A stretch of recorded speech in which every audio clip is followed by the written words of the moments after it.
Hi, this is Nicholas Bell with Ion Cinema, here to review Wild Mountain Thyme, which will be released courtesy of Bleecker Street, December 11, 2020.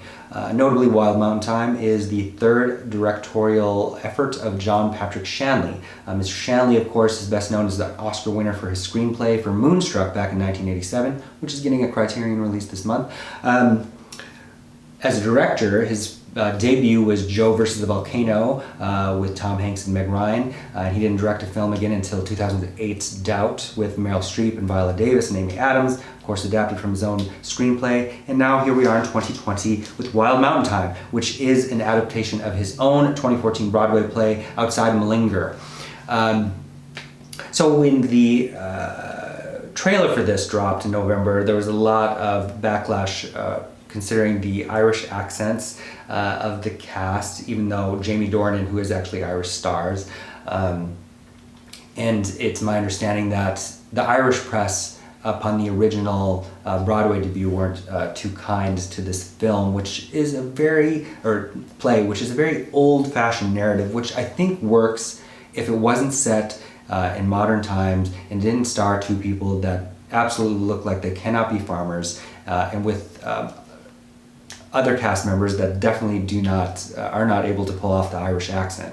So it's narrated by Christopher Walken, who plays Tony Riley, and I think you would be hard-pressed to find an actor with a more distinct voice pattern than Christopher Walken and then expect him to have an Irish accent. To me, it is the worst use of an actor doing this since Marlon Brando in The Nightcomers, that Michael Winner film, which was a perspective version of Turn of the Screw from the gardener's point of view.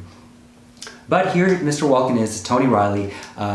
His farm is next to the Muldoon's farm, and his son is Jamie Dornan, who's considered kind of a special person. They believe he has the Kelly curse from his mother's side of the family, and we end up learning more about that later.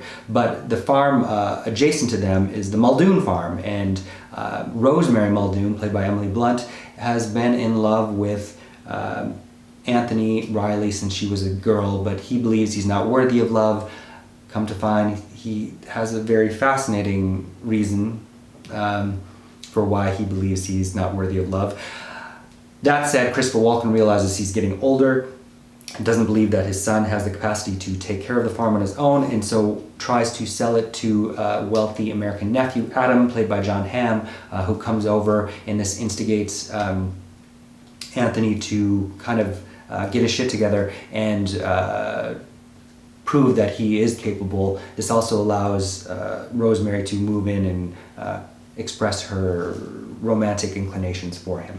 And that's really about the gist of the story, sans some kind of fairy tale supernatural elements underlying this particularly Irish tale. But to me, this is maybe a step above something like Leap Year with Amy Adams, as concerns a particular time and place in Ireland. The change of the title is named for a folk song by Francis McPeak, which Blunt performs quite well, I think, and has other residual meanings because Jamie Dornan's mother used to sing that song. Overall, I would say that this feels just a little too corny, a little too schmaltzy. I think if Shanley had cast people that actually looked like they could be farmers and actually looked like they, even in contemporary times per se, did not believe that they had any ability to find anybody else outside of whoever's in their own propinquity, then maybe that would work. As it stands in this version, I don't think Wild Mountain Thyme works. It feels very corny and schmaltzy. I would give it 2 out of 5 stars overall. Thank you. Hey, this is Eric from MyOnCinema.com. If you want to support us, subscribe below. For more reviews, interviews, film festival coverage from Sundance, Cannes, Toronto, you want to check out these guys on this side.